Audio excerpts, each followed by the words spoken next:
बिहार में अभी भी कायम है नीतीश कुमार का जादू।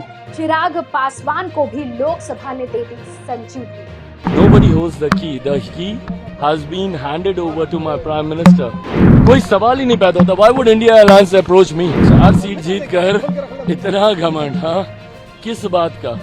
मुख्यमंत्री जी को जिस तरीके से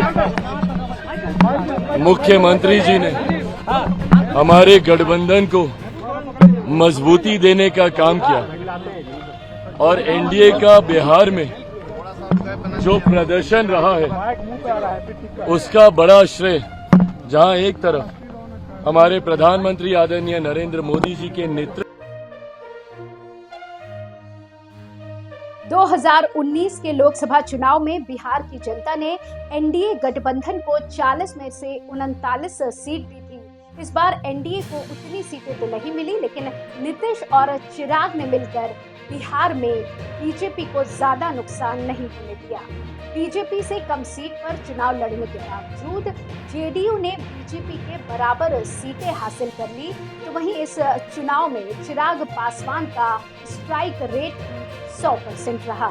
बिहार में बीजेपी और जेडीयू दोनों को 12-12 सीटों पर जीत मिली है, तो चिराग पासवान की पार्टी एलजेपी-आर ने भी सभी 5 सीटों पर परचम लहरा दिया है। वहीं जीतन राम मांझी ने भी गया सीट से 1 लाख से ज्यादा वोट से जीत दर्ज कर ली, जबकि पूर्णिया से पप्पू यादव निर्दलीय चुनाव जीतने में कामयाब रहे। अगर इंडिया गठबंधन की बात करें तो बिहार में आरजेडी को 4, कांग्रेस को 3 और सीपीआईएम को 2 सीटें मिली हैं।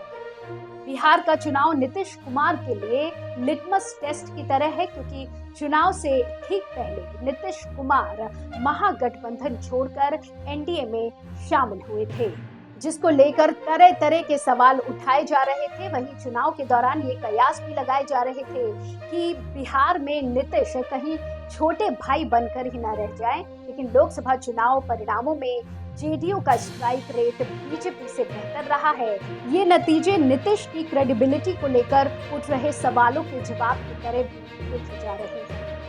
एनडीए गठबंधन में ऐसा पहली बार था जब जेडीयू बीजेपी से कम सीटों पर चुनाव लड़ रही थी।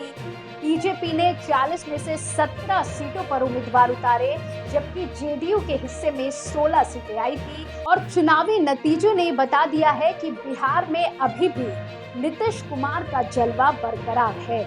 नीतीश कुमार बिहार समेत देश में सुशासन बाबू के नाम से भी मशहूर हैं और लोकसभा चुनाव के नतीजे दर्शाते हैं कि बिहार की जनता ने एक बार फिर नीतीश कुमार के सुशासन मॉडल पर मुहर लगाई है। वहीं इन नतीजों से अगले साल होने वाले बिहार विधानसभा चुनाव से पहले नीतीश कुमार की सियासी साख भी और मजबूत हुई है और नीतीश कुमार की ताकत बता रही है कि वो एक बार फिर बड़े गेम चेंजर के रूप में सामने आ सकते हैं। नीतीश कुमार को लेकर विपक्षी इंडिया ब्लॉक की ओर से भी तरह तरह की बयानबाजी की जा रही है और कहा जा रहा है कि नीतीश कुमार एक बार फिर पलटी मारकर इंडिया गठबंधन में शामिल हो जाए, जिसके लिए नीतीश को बड़े बड़े ऑफर भी दिए जा रहे हैं। हालांकि नीतीश पर चल रहे तमाम अटकलों को जेडीयू नेता केसी त्यागी ने खारिज कर दिया है और केसी त्यागी ने कहा कि नीतीश कुमार एनडीए में थे और आगे भी एनडीए में थे, यानी कुल मिलाकर एक बार फिर हिंदुस्तान की सत्ता एनडीए के हाथों में होगी, जिसके मुखिया होंगे प्रधानमंत्री नरेंद्र मोदी, जिससे देश के विकास को एक बार फिर तेज रफ्तार मिलेगी, जो दुनिया की तीसरी अर्थव्यवस्था बनने में मदद करेगा। लोकसभा चुनाव परिणामों में जेडीयू का स्ट्राइक रेट बीजेपी से बेहतर रहा है। क्या बिहार में जेडीयू से गठबंधन बीजेपी के लिए वरदान साबित हुआ? नई सरकार में नीतीश कुमार की क्या भूमिका रह सकती है?